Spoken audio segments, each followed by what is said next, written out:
कुछ पॉइंट्स आपको लिख के सेंड किए थे, आप लोगों ने वो लिख लिए होंगे, कैसे हम आइडेंटिफाई करेंगे पॉजिटिव नेगेटिव डेविएटिंग को, है ना। तो मैंने कुछ पॉइंट्स लिखे थे। अभी अपन कुछ क्वेश्चंस करते हैं। देखो ये नीट में आया हुआ क्वेश्चन है, ठीक है। इस क्वेश्चन को देखिए, ये क्या कहता है, सुनो।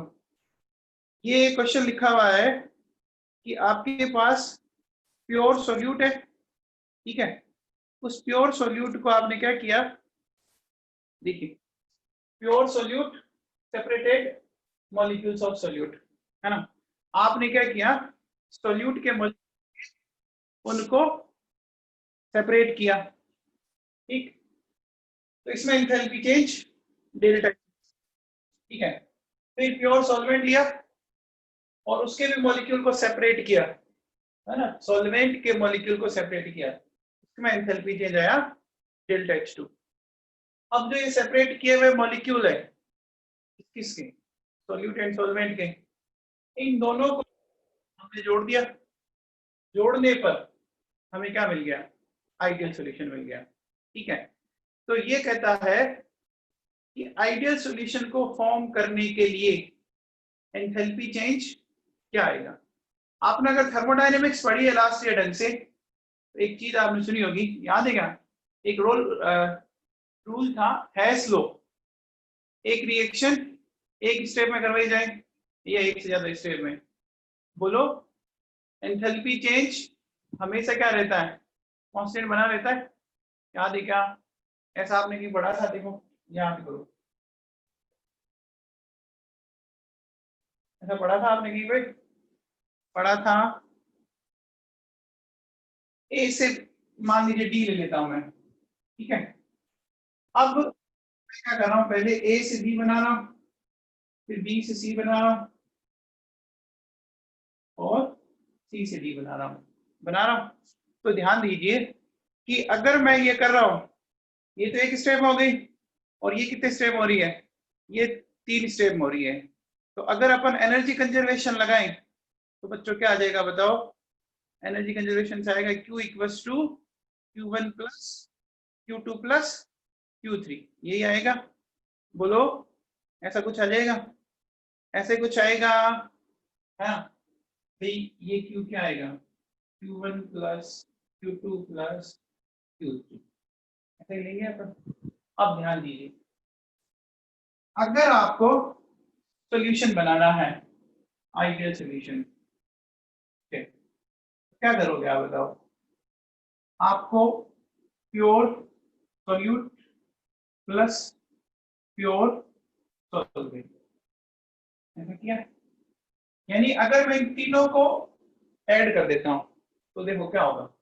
देखो बच्चों सुनो, सेपरेटेड मॉलिक्यूल्स ऑफ सॉल्यूट इधर आ रहा है, कैंसिल आउट हो जाएगा।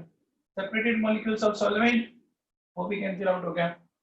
देखो ये चीजें कैंसिल हो गई, इधर भी कैंसिल हो गया। क्या बचा, प्योर सॉल्यूट प्योर सॉल्वेंट, और इधर क्या बचा, आइडियल सॉल्यूशन।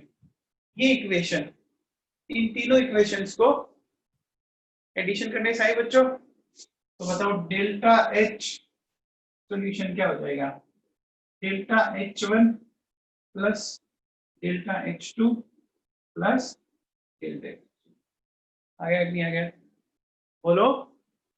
तो ये हैस लॉस हमने किया, ये मैंने साथ लिख दिया, separated molecules of solute plus separated molecules of solvent. बोलो क्लियर आपको, ये सबको समझ में आ गया, ठीक है। अब देखें, मैंने आपको आइडेंटिफाई करने के बहुत सारे टिप्स सेंड किए थे, ठीक है ना, तो उनको आप लिख लेना, है ना। अब जैसे देखो सुनो, एक सिंपल सा क्वेश्चन लेता हूं मैंने बोला कि मेरे पास 25 ml CCl4 है प्लस 20 ml, है ना, टोलुइन है, ठीक है ना। 25 ml CCl4 है एंड 25 ml मेरे पास टोलुइन है। ठीक है ना।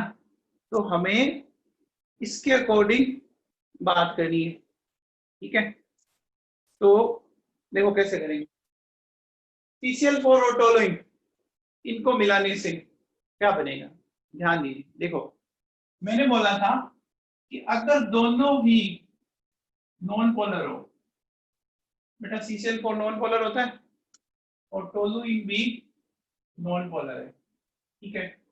तो दोनों ही नॉन पोलर हो और दोनों के मॉलिक्यूलर मास में बहुत बड़ा डिफरेंस हो, है ना। तो बच्चों CCl4 का जो मॉलिक्यूलर वेट है, देखो क्या होगा, कार्बन का 12 और ये इसका 35.5 इंटू 4, तो ये आ जाएगा आपका, देखो नियर अबाउट ये हो गया 12 प्लस 142, है ना बच्चों। और इसको जोड़ दो तो कितना हो जाएगा 154, ठीक है। और टोलू ही होता है, इसका अगर आप लोगे तो कितना आएगा 92। देखो काफी बड़ा डिफरेंस है, तो ये क्या बनाएगा पॉजिटिव डेविएटिंग सॉल्यूशन, ठीक है ना। अब पॉजिटिव डेविएटिंग सॉल्यूशन में क्या होगा कि जो ओवरऑल सॉल्यूशन आएगा वो क्या होता है, बढ़ के आता है, पॉजिटिव का मतलब बढ़ना है। तो 25 और 25 50, तो वॉल्यूम आना क्या चाहिए ग्रेटर देन 50 ml आएगा। अब देखिए अगर मैं ये बोल दूं कि यही हो एसीटोन और ये हो कार्बन डाइसल्फाइड, अब ये कौन सा डेविएटिंग बनेगा ये हमें चेक करना है। तो देखो बच्चों सुनो, ये पोलर है, इस पोलर में क्या होगा, डाइपोल डाइपोल अट्रैक्शन होगा,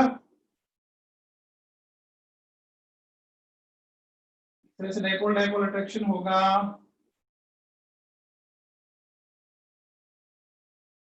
अब इसमें आपने ये नॉन पोलर मॉलिक्यूल मिलाया, तो ये क्या करता है, इनके बीच बीच में घुसता है, ठीक है, ठीक है। तो क्या कर देगा, बॉन्ड की स्ट्रेंथ को कम करेगा, और अगर कम करेगा तो मॉलिक्यूल दूर दूर जाएंगे, तो कंफर्म है रेट ऑफ वेपोराइजेशन बढ़ेगी, यानी ये पॉजिटिव डेविएटिंग हो गया कि नहीं हो गया, ठीक है ना। तो ये बात समझ में आ गई। अब देखिए अगर मान लीजिए मैं ये कहता हूं CHCl3 C2H5 OC2H5, अब हमें ये चेक करना है कि ये कौन सा बनेगा। देखो बच्चों सुनो, सबसे पहले ये जो हाइड्रोजन है,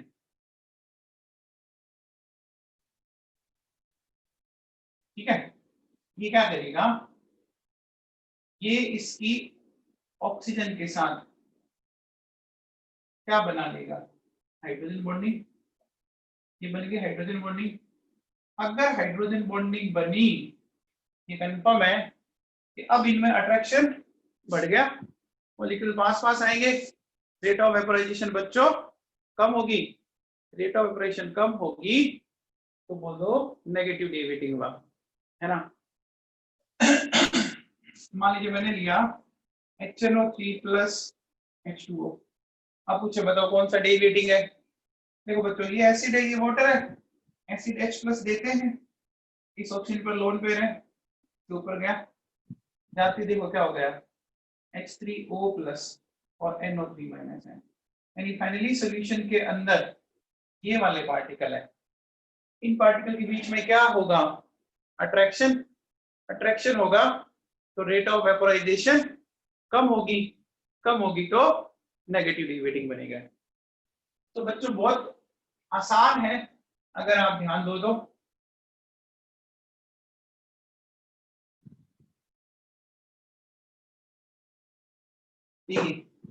जैसे अगर आपसे पूछा जाए कि बताओ पॉजिटिव डेविएटिंग सॉल्यूशन, तो पॉजिटिव डेविएटिंग में देखो क्या कह रहा है, एसीटोन प्लस CHCl3, फिर एसीटोन प्लस एनिलीन, एनिलीन होता है C6H5NH2। फिर क्या है CHCl3 प्लस बेंजीन।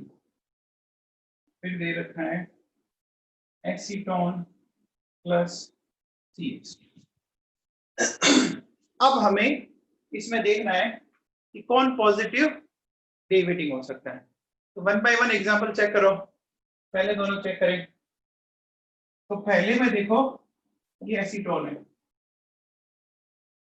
ये क्लोरोफॉर्म है, इसकी ये जो हाइड्रोजन है वो क्या करेगी, इसके साथ ये हाइड्रोजन बॉन्ड बना लेगी।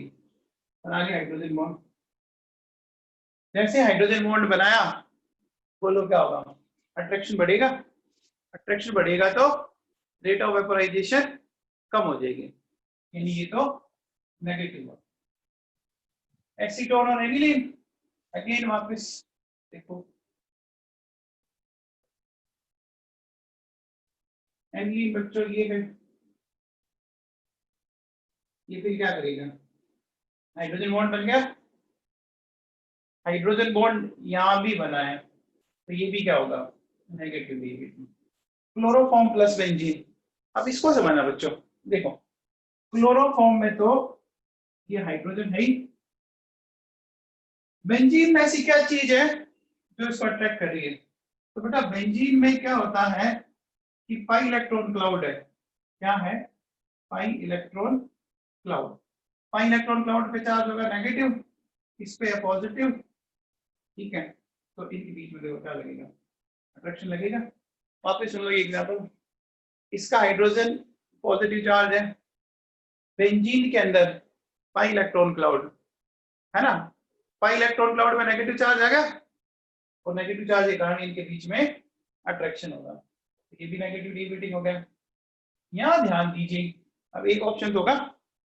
अब देखो, अब ये बताया था थोड़ी देर पहले, एसीटोन के मॉलिक्यूल में क्या होता है, डाइपोल डाइपोल अट्रैक्शन। लेकिन जैसे ही बीच में आपने CH2 डाला, ये नॉन पोलर मॉलिक्यूल है, वो उनके डाइपोल डाइपोल अट्रैक्शन को कम करेगा और कम करते ही बोलो क्या हो जाएगा, आपका रेट ऑफ वेपोरेशन बढ़ेगा, तो पॉजिटिव डेविएटिंग आ गया। ठीक है बच्चों,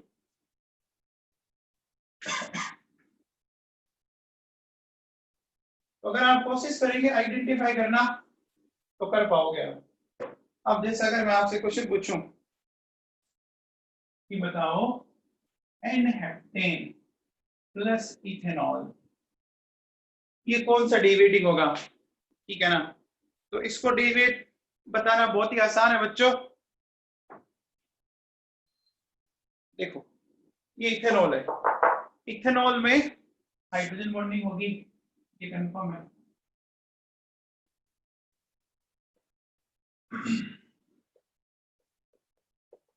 अब जैसे ही N-हेप्टेन के मॉलिक्यूल आप इसे मिलाओगे, मिलाओगे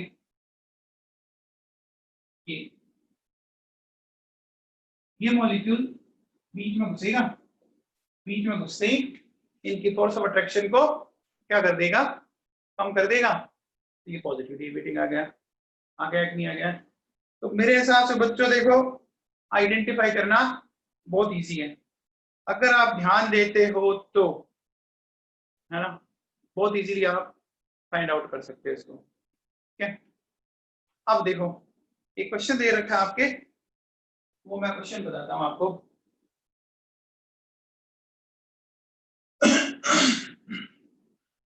देखो सुनो बच्चों, आपको क्या कहता है कि 35 डिग्री सेल्सियस पर आपका एक सॉल्यूशन बनाया हुआ है CS2 एंड CH3COCH3,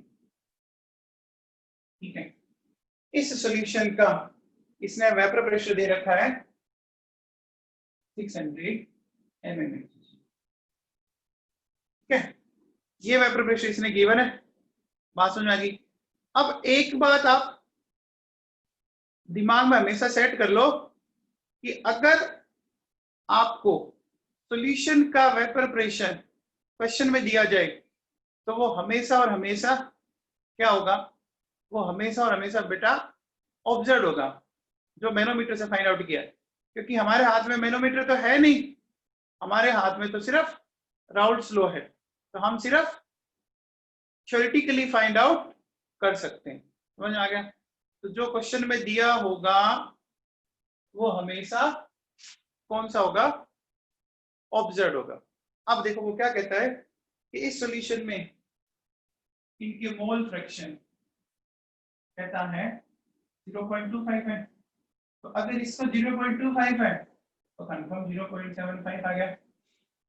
अच्छा, इनके vapour pressure in pure state, तो प्योर स्टेट में वेपर प्रेशर देखो क्या दे रहा है आपको, ये कह रहा है इसका 5.2 है और इसका 344 है। तो अब हमें क्या करना पड़ेगा, राउल्ट्स लॉ लगाए, तो राउल्ट्स लॉ से देखो 512 into 0.25 344 लगाया मैंने, ठीक है, वही x a PA not plus XB PB not, ठीक है। अब जब अपन इसको सोल्व कर लेंगे, सोल्व करेंगे तो बच्चों ये आ रहा है 386, देखो ऑब्जर्व है 600, क्रिटिकल आ रहा है 386, मतलब रियलिटी में जो वेपर प्रेशर है वो थ्योरेटिकल से ज्यादा आ रहा है। वेपर प्रेशर क्या हो गया, बढ़ गया ना, बढ़ गया तो पॉजिटिव डिवेटिंग होगा। वैसे इस एग्जांपल देख के आप बता सकते हो, एसीटोन के मॉलिक्यूल के बीच में डाइपोल डाइपोल अट्रैक्शन लगेगा, बीच में CH2 घुसाया आपने तो क्या करेगा, मॉलिक्यूल को दूर करेगा, तो रेट ऑफ एवपोरेशन बढ़ेगी, तो पॉजिटिव डिवेटिंग आएगा, आएगा बच्चों। तो ये इस तरह से आप इनको आइडेंटिफाई कर सकते हो, ठीक है ना। आगे बात सुन में ये, चलिए आगे चलते हैं। तो एग्जांपल्स एक बार आप देख लें, आपको मेरे हिसाब से जो मैंने पॉइंट्स लिख के सेंड किए थे उससे आपको बहुत हेल्प मिलेगी, है ना। और एक दो बार अगर आप हर पॉइंट, हर एग्जांपल पर वो पॉइंट्स लगा के चेक कर लोगे तो रट्टा नहीं मारना पड़ेगा आपको। अब देखो बच्चों सुनो, अपन नया टॉपिक लेते हैं, कोलिगेटिव प्रॉपर्टीज, वेरी इंपॉर्टेंट। देखो बच्चों सुनो, कोलिगेटिव प्रॉपर्टीज है क्या। देखो सबसे पहले ये है फिजिकल प्रॉपर्टीज, केमिकल नहीं है बच्चों, ये क्या है, फिजिकल प्रॉपर्टीज। अच्छा, ये जो कोलिगेटिव प्रॉपर्टीज हैं वो डिपेंड करती है कि रिलेटिव नंबर ऑफ पार्टिकल्स पर। अभी रिलेटिव नंबर ऑफ पार्टिकल्स क्या है, अभी अपन सीखेंगे ये रिलेटिव नंबर ऑफ पार्टिकल्स होते क्या है, बड़ा आराम से अपन सीख पाएंगे इसको। अब देखो कोलिगेटिव प्रॉपर्टीज कौन कौन सी, ध्यान दीजिए। देखो सबसे पहले है relative lowering in vapour pressure. एक ध्यान रखना, यहाँ बच्चे बहुत गलती करते हैं, relative lowering in vapour pressure colligative property है, सिर्फ वेपर प्रेशर कोलिगेटिव प्रॉपर्टी नहीं है, ये दिमाग में फिट कर लेना। RLVP कोलिगेटिव प्रॉपर्टी है, सिर्फ VP कोलिगेटिव प्रॉपर्टी नहीं है। फिर सेकंड देखो, elevation in boiling point. Elevation का मतलब इंक्रीज होना, एलिवेशन का मतलब इंक्रीज होना। फिर depression in freezing point, decrease होना। और ऑस्मोटिक प्रेशर, ऑस्मोटिक प्रेशर मेरे हिसाब से ज्यादातर बच्चे पढ़ चुके हैं, बायो वाले तो आपके आता है बायोलॉजी के अंदर ऑस्मोसिस। और तो देखो मैंने क्या बोला, कोलिगेटिव प्रॉपर्टीज फिजिकल प्रॉपर्टीज होती है। कोलिगेटिव प्रॉपर्टीज डिपेंड करेगा रिलेटिव नंबर ऑफ पार्टिकल्स में। ये चार कोलिगेटिव प्रॉपर्टी है, RLVP, elevation in boiling point, depression in freezing point and osmotic pressure. ठीक है ना, ये प्रॉपर्टीज है आपके सामने। ठीक है, अब ये क्या है, कैसे क्वेश्चन बनेगा वो मैं आपको सिखाता हूँ, बहुत इंटरेस्टिंग है, आप ध्यान दोगे समझ में आ जाएगा आपको।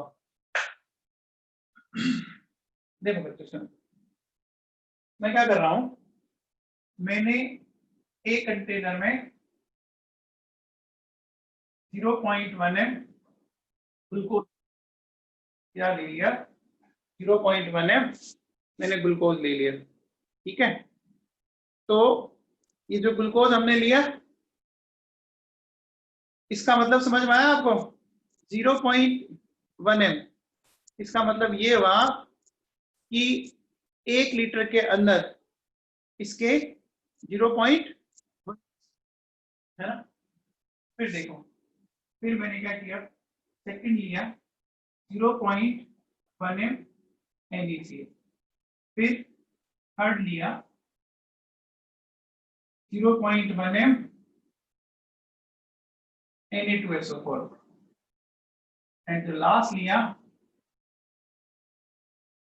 वो लिया 0.1 m Na3PO4। ठीक है, ये बच्चों मैंने ले लिया। ठीक है, अब ध्यान से सुनना, अब जो मैं बता रहा हूं बहुत अच्छे से सुनना। ग्लूकोज एक ऑर्गेनिक मॉलिक्यूल है, ऑर्गेनिक मॉलिक्यूल कभी भी आयोनाइज नहीं होता, तो इसका मतलब ये जो ग्लूकोज का जो मॉलिक्यूल है वो ग्लूकोज की फॉर्म में रहेगा, तो ये 0.1 मोल ग्लूकोज ही का। लेकिन देखो NaCl के केस में समझो बच्चों, आपको पता है NaCl टूटेगा ऐसे, Na+ और Cl-।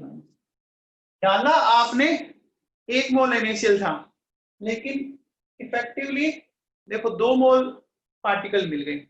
हम सारा गेम पार्टिकल पे खेल रहे हैं, तो पार्टिकल 2 है ना, पार्टिकल 2 है ना, क्योंकि एक्वस सॉल्यूशन में आयोनाइज होंगे।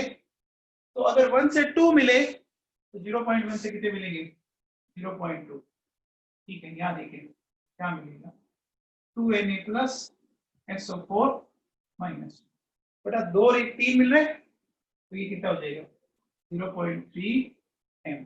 अब देखिए यहाँ देखो 3Na+ एंड PO4 -3, तो यहाँ देखो 3 और 1 4, 0.4 मोल कह सकते हैं। तो ये पार्टिकल्स आ गए हमारे पास। देखो यहाँ सबसे ज्यादा पार्टिकल है, सबसे ज्यादा पार्टिकल है, और इसमें सबसे कम है, मोल पर लीटर है ये सारे। इस सॉल्यूशन को नाम दे देते हैं अपन A, B, C और D।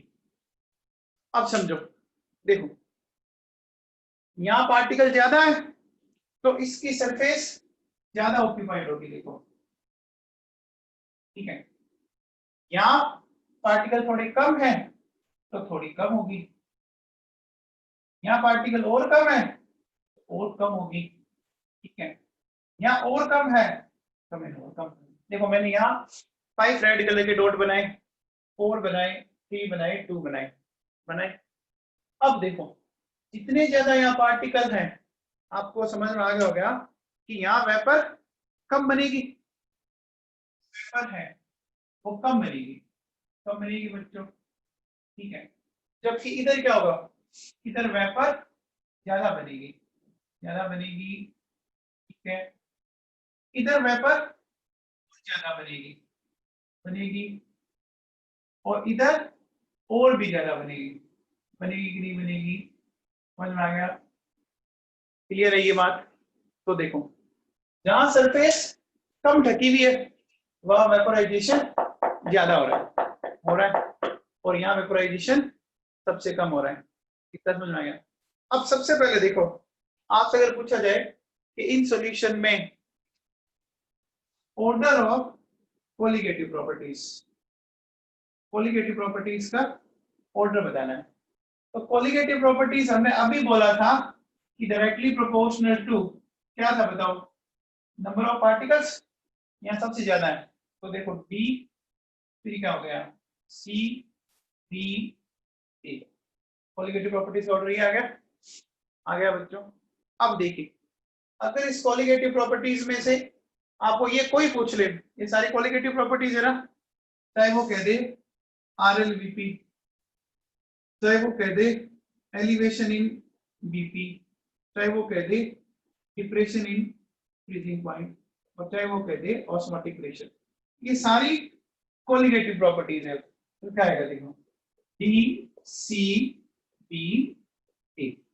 आ जाएगा, तो मेरे हिसाब से कोई दिक्कत नहीं।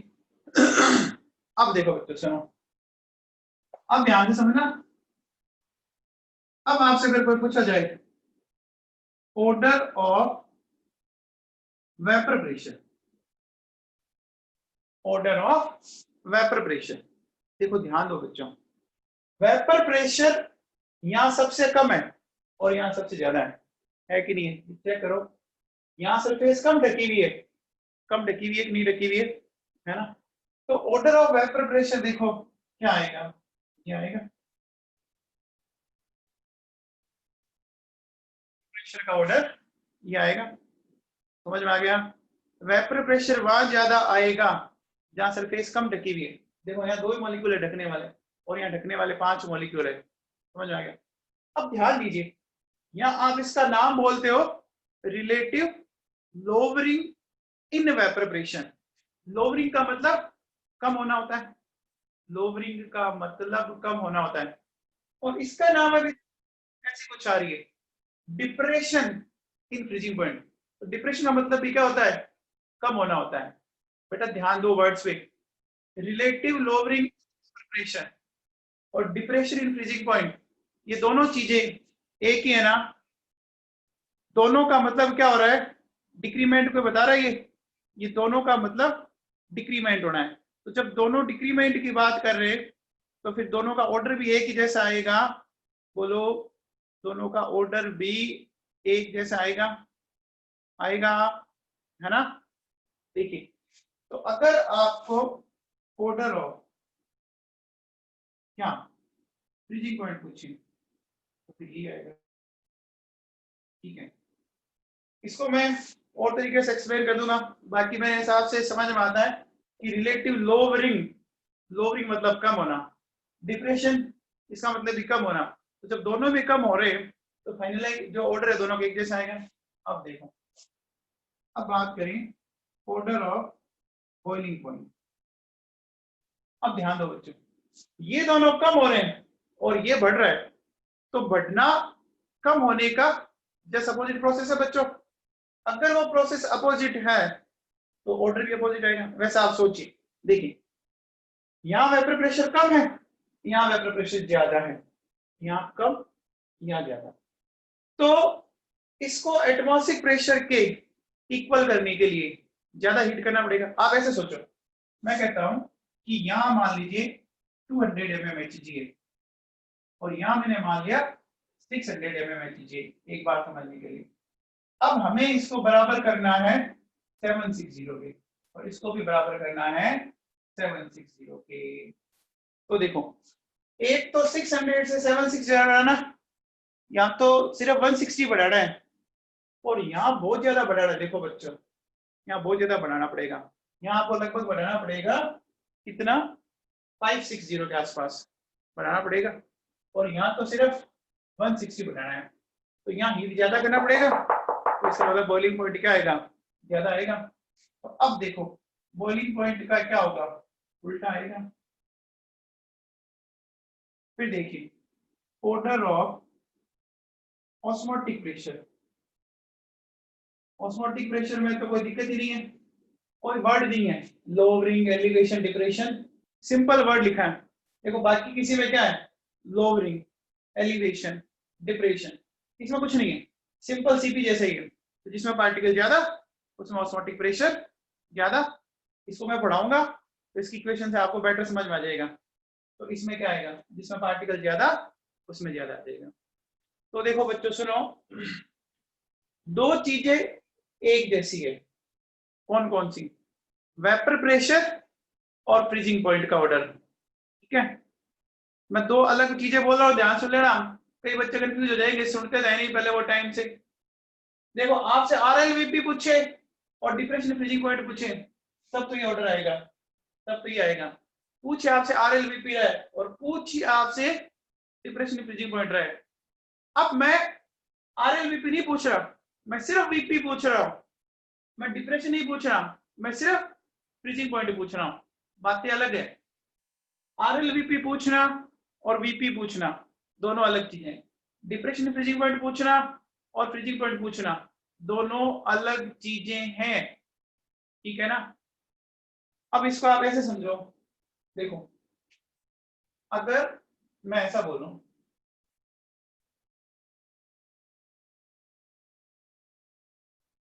देखिए हमारे ये जो 4 सॉल्यूशन थे, हमने एक्वा सॉल्यूशन बनाए। तो अब इसको समझो बेटा, मान लीजिए मैं ये कहता हूं ये सॉल्यूशन ए था, ये बी था, ये सी था, ये डी था। समझो एकदम आसान समझ आ जाएगा। बॉइलिंग पॉइंट के केस में हम कह रहे हैं कि प्योर वाटर का 100 डिग्री सेल्सियस होता है ना, 100 डिग्री सेल्सियस। तो अब देखो हमें क्या करना है, एलिवेट करना है, बढ़ाना है। इसके लिए सबसे ज्यादा बढ़ाना है, एलिवेशन सबसे ज्यादा किस में आ रहा है, डी वाले मान, सबसे कम ए वाले मान।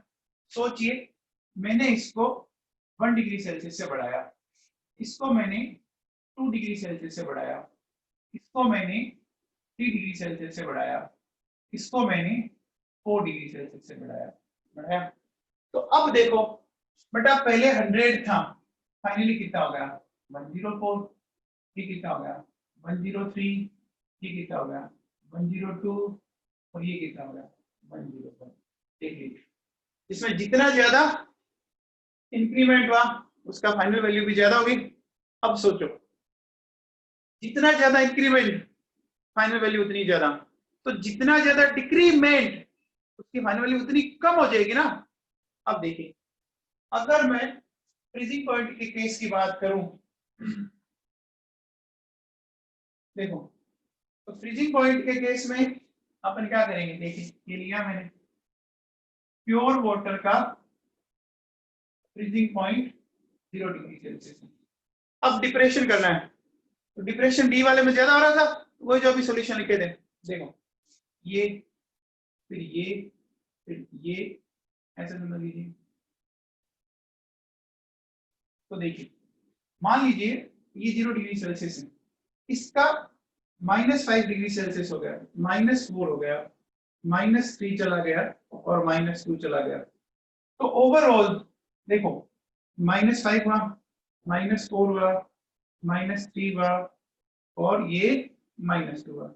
इसमें तो ये वैल्यू बड़ी है, इसमें तो वैल्यू ये बड़ी है -2 डिग्री सेल्सियस, और इसमें देखो ये बड़ी है, तो दोनों अपोजिट चल रहे हैं। फिर भी दिक्कत आई, आपको क्या करना है, बॉइलिंग पॉइंट का ऑर्डर निकाल के उसका उल्टा बोल दो, वो फ्रीजिंग पॉइंट का आ जाएगा। देखो मैंने जो चीजें बोली ध्यान सुनो, कोलिगेटिव प्रॉपर्टी पूछे तब तो सिंपल है, क्या करना है जिसमें नंबर ऑफ पार्टिकल्स ज्यादा है वो आ जाएगा। चाहे RLVP पूछे, चाहे एलिवेशन इन बॉइलिंग पॉइंट पूछे, चाहे डिप्रेशन इन फ्रीजिंग पॉइंट पूछे, और चाहे ऑस्मोटिक प्रेशर पूछे, ठीक है। अब देखो दो चीजें एक जैसी चलती हैं, कौन कौन सी, relative lowering in evaporation, lowering मतलब कम, depression in freezing point, depression मतलब भी कम। तो वेपर प्रेशर और फ्रीजिंग पॉइंट एक जैसे चलते हैं। फिर कहता है एलिवेशन इन बॉइलिंग पॉइंट, ठीक है, और ऑस्मोटिक प्रेशर दोनों एक जैसे चल रहे हैं। तो देखो सुनो,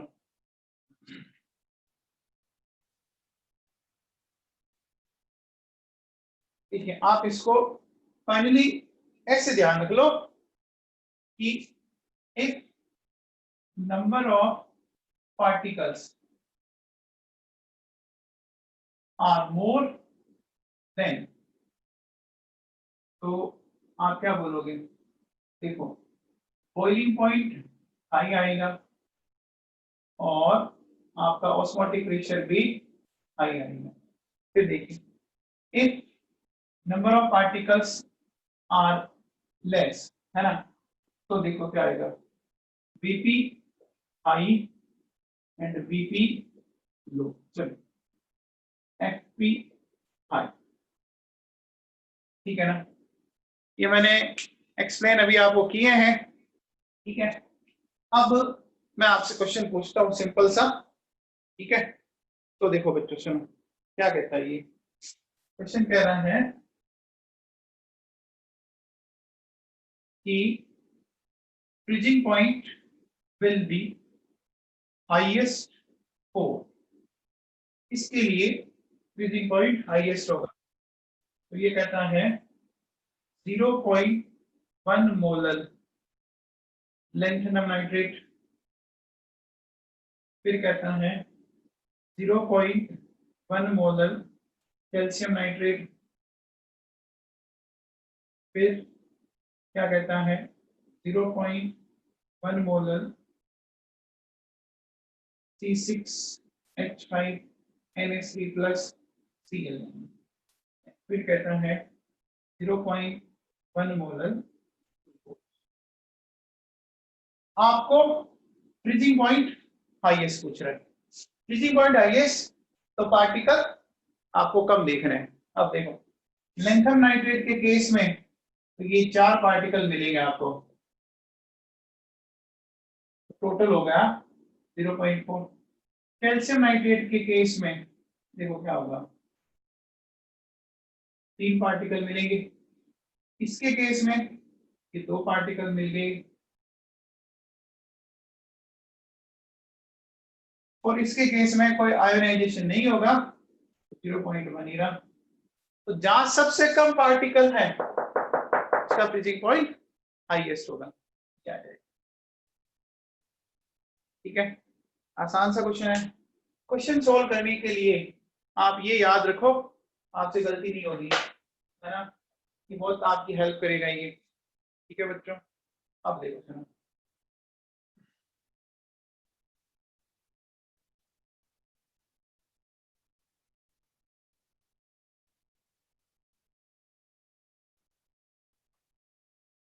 नेक्स्ट अगर आपसे क्वेश्चन पूछे जाए, देखिए कि मेरे पास ये सेचुरेटेड सॉल्यूशन ऑफ KI है, ठीक है, इसमें अपन ये समझना बच्चों, बहुत काम का क्वेश्चन बता रहा हूँ।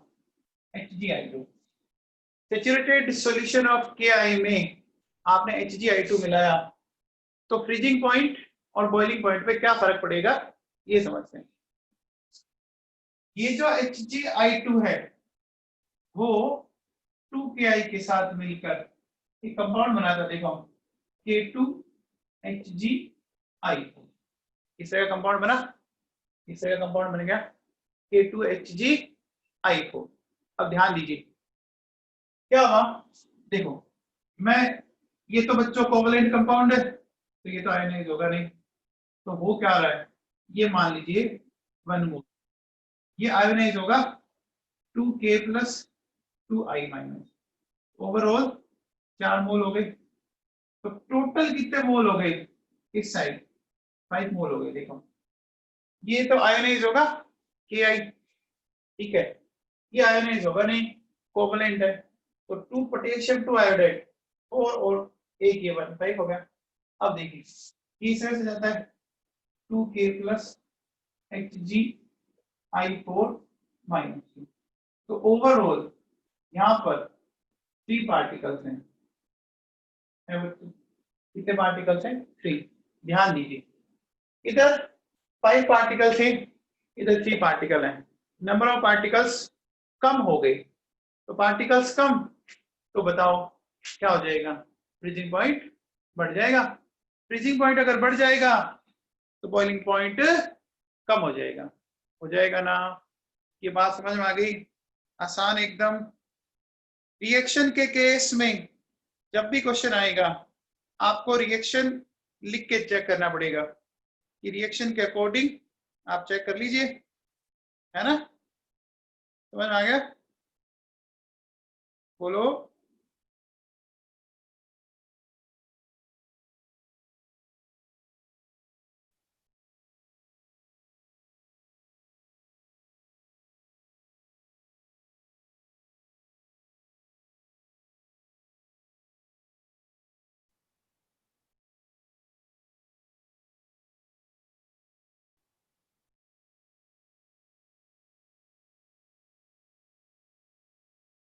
हाँ जी, तो रिएक्शन में इस तरह से क्वेश्चन करना है आपको, ठीक है।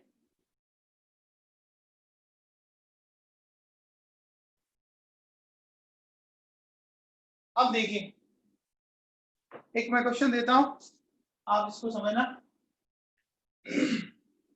ये कैसा है कि 1 मोलर एक्वस सॉल्यूशन ऑफ, ठीक है, हमारे पास 1 molar aqueous solution of KI है, ठीक है।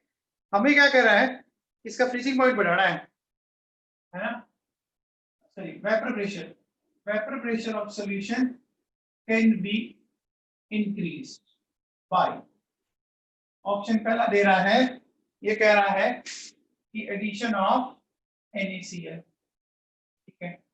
सेकंड, एडिशन ऑफ Na2SO4, ठीक है, एडिशन ऑफ Na2SO4, ठीक।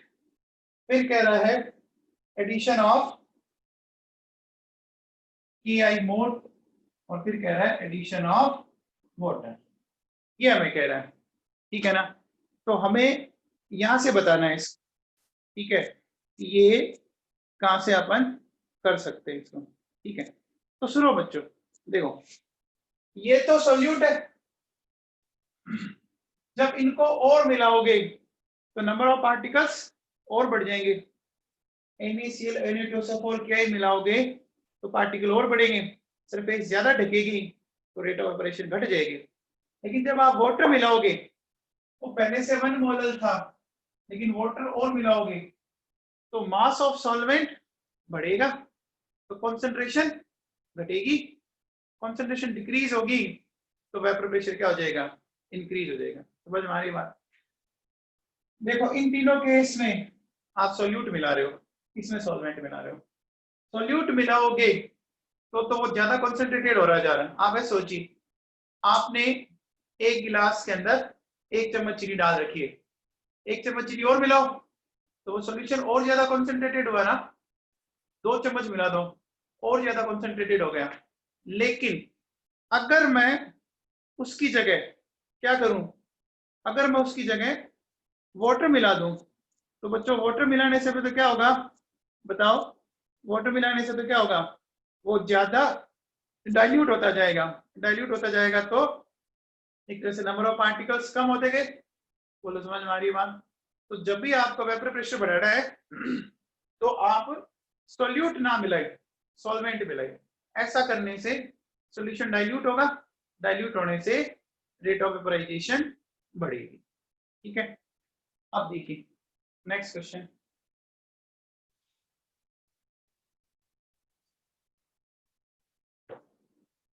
नेक्स्ट अगर अपन बात करें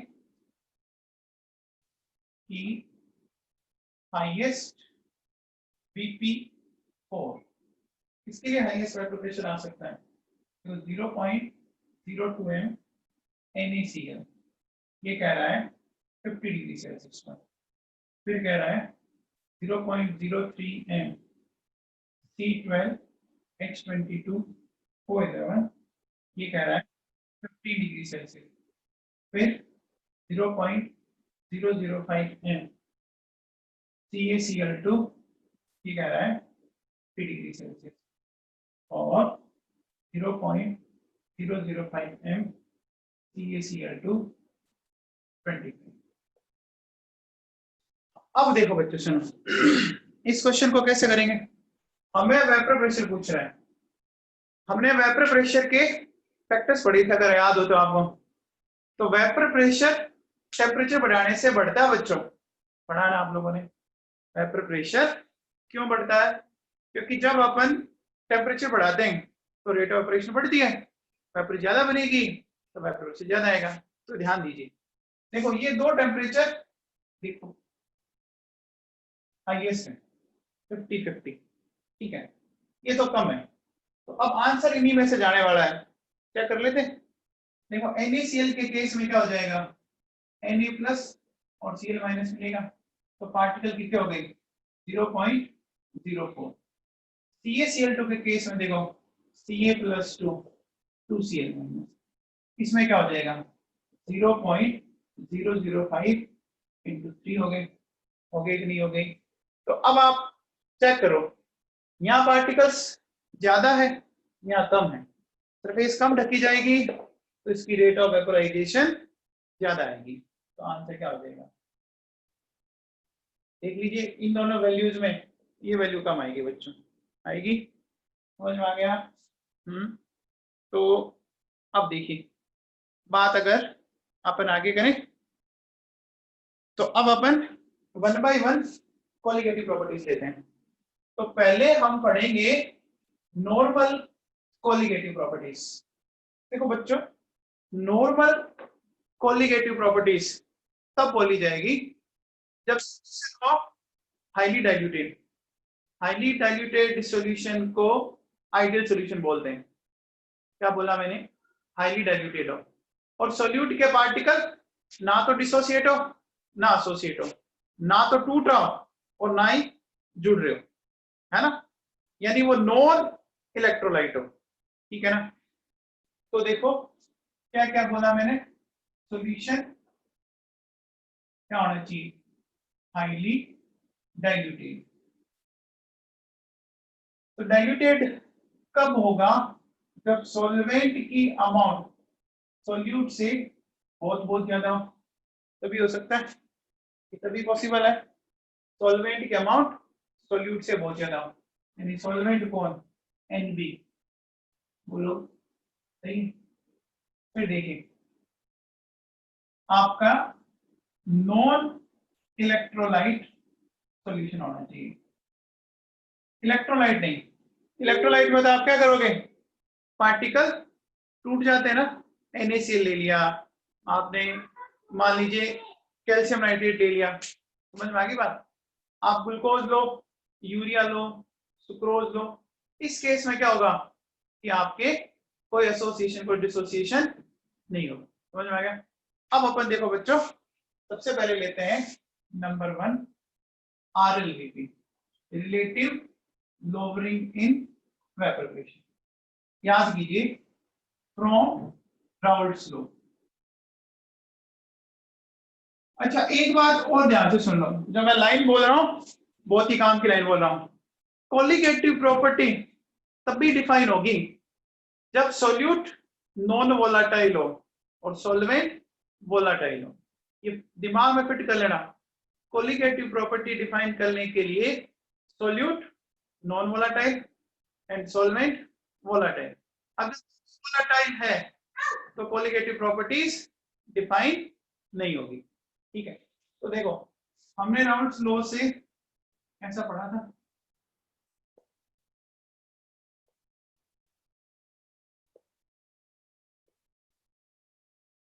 ये पढ़ा था हम लोगों ने, ठीक है। P not minus P S upon P not एक्सी, ये मोल फ्रैक्शन है, ऐसा लिख सकते हैं। अभी हम कह रहे हैं कि सॉल्यूशन हाईली डाइल्यूटेड है, हाईली डाइल्यूटेड है तो NB ग्रेटर देन Na। तो आप यहां से ऐसा कह सकते हो कि फिर Na plus NB almost NB आ जाएगा, यहां से क्या हो जाएगा, P not minus P S upon P not. ये देखो क्या हो गया, ये Na, ये हो गया NB, ठीक है। Na को क्या लिख सकते हैं, WA अपॉन Ma, तो क्या लिख सकते हैं, WB NB। तो एक तो ये मॉलिक्यूलर वेट को कैलकुलेट करने में काम आएगा, ठीक है ना, मॉलिक्यूलर वेट को कैलकुलेट करने में काम आता। इससे पहले एक फॉर्मूला और पढ़ा था देखो हम लोगों ने, उसमें इसमें बस छोटा सा डिफरेंस था, पी नॉट की जगह यहाँ पीएस था, बाकी इस साइड सब कुछ वही था, सिमिलर था एकदम, नो चेंज, ठीक है ना, एकदम वही था। ये पहले पढ़ा चुका हूं मैं आपको, ठीक है। लेकिन आपके सिलेबस में अगर मॉलिक्यूलर वेट का क्वेश्चन आए, आप इसी फॉर्मूले से करना, क्योंकि जो हाईली डाइल्यूटेड होता है ना उसमें कोई फर्क नहीं पड़ेगा, ठीक है। अब देखो बच्चों सुनो, हमने ये लिख रखा है P not minus P not, ये लिखा हुआ है Na। अब ये जो NB है इसको मैं लिख देता हूं WB और ऊपर लिख देता हूं मैं MB, ठीक है, ये लिख दिया मैंने NB की जगह। अब सुनना मैं क्या कर रहा हूं, मैंने क्या किया, ऊपर और नीचे 1000 से मल्टीप्लाई कर दिया, ठीक है। ऊपर और नीचे जब मैंने 1000 से मल्टीप्लाई किया तो देखो बच्चों क्या होगा, ध्यान दीजिए। मोलरिटी का फॉर्मूला होता है मोल्स ऑफ सॉल्यूट WB, अगर ग्राम में हो तो किलोग्राम में कन्वर्ट करने के लिए डिवाइड बाय 1000 करोगे, वो ऊपर चला गया। तो ये जो पूरी चीज है ये वाली Na into 1000 अपॉन WB, ये मोलरिटी बन गई, चेक करो। तो देखो P0 माइनस PS, ये molarity into MB divide by 1000। ये फॉर्मूला बहुत इंपॉर्टेंट है, वेरी वेरी इंपॉर्टेंट। इसमें इस फॉर्मूले पर जेई में 4 बार क्वेश्चन आ चुके हैं, नीट में आने स्टार्ट हो गए, नीट में 2 बार आ चुके हैं इस फॉर्मूले पे कि अगर आपको मोलरिटी फाइंड आउट करनी है तो ये फॉर्मूला काम लो। मैंने किया क्या, देखो Na वहीं पड़ा है, NB की जगह WB अपॉन MB ऊपर चला गया, ऊपर और नीचे मैंने 1000 से मल्टीप्लाई कर दिया। तो मोलरिटी का फॉर्मूला होता है moles of solute mass of solvent KG में, अगर ये ग्राम है तो डिवाइड बाय 1000 कर दे, 1000 ऊपर चला गया, तो ये पूरी चीज मोलरिटी बन गई, मोलरिटी इनटू MB, ये आ गया। अब देखो बच्चों, P0 माइनस PS ये डिफरेंस है तो डेल्टा P लिख सकते हैं, ये P0 हो गया, ये देखिए। अब मैं यहां से क्या कर सकता हूं, देखो डेल्टा P मैंने क्या किया, ये MB, ठीक है, इंटू P0 और ये 1000। अब ध्यान दो बच्चों, MB molecular weight of solvent है, ये कांस्टेंट होगा। P0 आपके vapour pressure of pure solvent है, तो सॉल्वेंट का वेपर प्रेशर एक डेफिनेट टेम्परेचर पर फिक्स ही होता है, जैसे वाटर का वेपर प्रेशर आपसे कोई 100 डिग्री सेल्सियस से पूछे, नॉर्मल कंडीशन में 760 होता है, तो ये सारी चीजें कांस्टेंट है। देखो बच्चों, तो हम यहाँ से कह सकते हैं delta P M into molarity. तो देखो यहाँ से जो चीजें हैं, एक तो ये काम के मॉलिक्यूलर वेट निकालने में, एक मोलरिटी निकालने में, है ना, ये आपको ध्यान रखना है। अब देखो अगर मैं इस पे क्वेश्चन बताऊं आपको एक दो, तो देखो बच्चों सुनो, क्वेश्चन है आपके नोट्स में, वही लेते हैं अपन कि 373 केल्विन पर ये कहता है कि 5% वेट बाय वेट, है ना, एक्वस सॉल्यूशन आपको दे रखा है किसी नॉन वोलेटाइल सॉल्यूट का, ठीक है, तो उसका जो वेपर प्रेशर है वो दे रखा है आपको 745, ठीक, mmHg। कहता है calculate molecular weight of non volatile solute. Question समझ लीजिए, 5% weight by weight aqueous solution है किसी नॉन वोलेटाइल सॉल्यूट का, उसका वेपर प्रेशर 745 दे रखा है, आपको molecular weight of non volatile solute find out करना है। सबसे पहले देखो टेम्परेचर दिया हुआ है ये, यानी ये 100 डिग्री सेल्सियस है, 100 डिग्री सेल्सियस वाटर का बच्चों क्या होता है, वाटर का कंफर्म में बॉइलिंग पॉइंट होता है, और बॉइलिंग पॉइंट पर आप बताइए वाटर का वेपर प्रेशर P0 कितना आएगा, सबको पता है 760, तो ये वाला फॉर्मूला लगाए, ये वाला लगाए, देखो 760 माइनस PS, PS ये पड़ा डिवाइडेड बाय P0, ठीक है, फिर WA हमने 5% वेट बाय वेट बोला है, वेट बाय वेट पढ़ा चुका हूं, यानी 5 ग्राम सॉल्यूट, ये 5 ग्राम हो गया, इसका हमें मॉलिक्यूलर वेट फाइंड आउट करना है,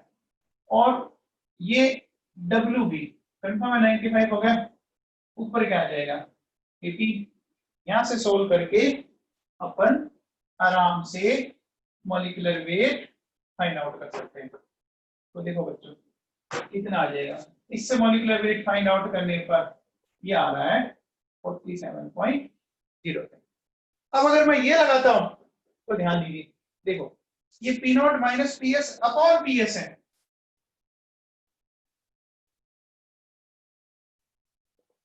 यहाँ तो वही है, इसमें तो कोई चेंज नहीं है।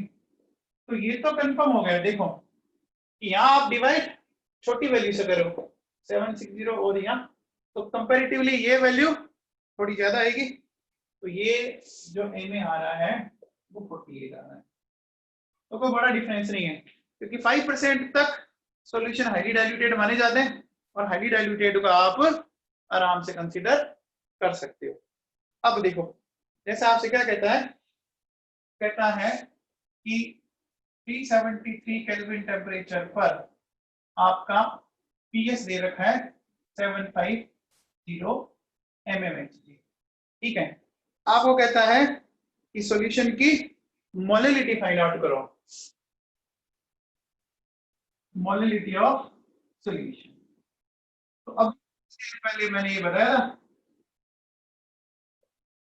मोलिलिटी आपको बताया था बच्चों MB डिवाइडेड बाई 1000, ये बताया था।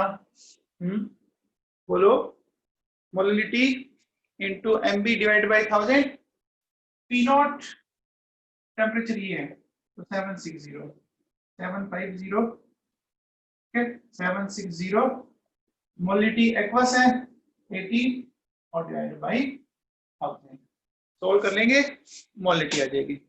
तो इतना आप कल पढ़ लेना, इससे आगे अपन कल करेंगे। अच्छा एक चीज, आपका जो पेपर है वो इस संडे ना होके ट्यूसडे या वेडनेसडे को लेंगे, तो सैटरडे संडे आपकी क्लास लगेगी, और पेपर में 11th का टॉपिक पीरियोडिक टेबल आएगा आपका।